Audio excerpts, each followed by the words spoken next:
নদিয়া চাপড়ায় বিক্ষোভের মুখে অমৃতা রায়। কৃষ্ণনগরের রাজবাড়ির রানীমা। অমৃতা রায়কে ঘিরে বিক্ষোভ। অমৃতা রায়কে ঘিরে বিক্ষোভ। গো ব্যাক স্লোগান তৃণমূল সমর্থকদের। সেই ছবি এই মুহূর্তে আপনাদের সামনে আমরা তুলে ধরছি, যেখানে কৃষ্ণনগরের রাজবাড়ির রানীমা অমৃতা রায়, তাকে ঘিরে ধরেই গো ব্যাক স্লোগান দেয়া হলো। নদিয়ার চাপড়াতে বিক্ষোভের মুখে পড়তে হলো অমৃতা রায়কে।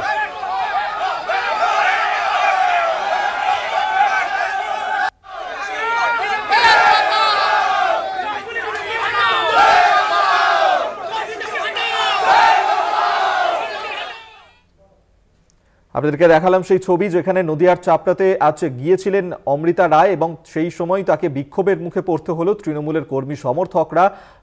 কৃষ্ণনগরের রাজবাড়ির রানীমা অমৃতা রায়কে ঘিরে ধরে গো ব্যাক স্লোগান দিতে থাকলেন। বিশাল সিংহ রায় এই মুহূর্তে আমাদের সঙ্গে টেলিফোনে রয়েছেন, প্রতিনিধি, বিস্তারিত জানবো।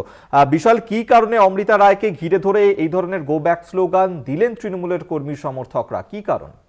দেখো অভি, তোমাকে প্রথমে বলি যে দোয়ের বাজার মহারাজপুর কৃষি উন্নয়ন সমিতির ভোট এবং সকাল থেকে জানা ছিল দফায় দফায় উত্তেজনা সৃষ্টি হয়েছিল এবং নদিয়ার সীমান্তবর্তী চাপড়া এলাকায় শাসকের সন্ত্রাসীর বিরুদ্ধে তোমার কর্মীদের উৎসাহ দেখাতে গিয়ে তৃণমূল কর্মীদের বিক্ষোভের মুখে তোমার কৃষ্ণনগর রাজবাড়ির রানীমা অর্থাৎ তোমার লোকসভা কেন্দ্রের প্রার্থী ছিলেন বিজেপির অমৃতা রায় এবং তাকে ঘিরে গো ব্যাক স্লোগান তৃণমূল কর্মী সমর্থকদের। এবং চাপড়া থানার দোয়ের বাজার সমবায় সমিতি নির্বাচনে শাসক দলের সন্ত্রাসকে কেন্দ্র করে চাপড়া দোয়ের বাজার রাজ্য সড়ক অবরোধ এবং কর্মসূচি খবর পেয়ে তোমার ঘটনাস্থলে পৌঁছা তোমার চাপড়ার পুলিশ প্রশাসন এবং এরপরে অবরোধ তুলে দেন নাই। এবং যদিও কৃষ্ণনগর লোকসভা কেন্দ্রে বিজেপি প্রার্থী রানীমা রায় অমৃতা রায় তিনি ঘটনাস্থলে এলে তাকে দেখে তৃণমূল কর্মী সমর্থকরা গো ব্যাক স্লোগান দিতে থাকে, তবে এই ঘটনায় সাময়িক চাঞ্চল্যের সৃষ্টি হয়েছিল। অভিক, বিশাল, এক্ষেত্রে অমৃতা রায় তার কোনো প্রতিক্রিয়া পেয়েছো?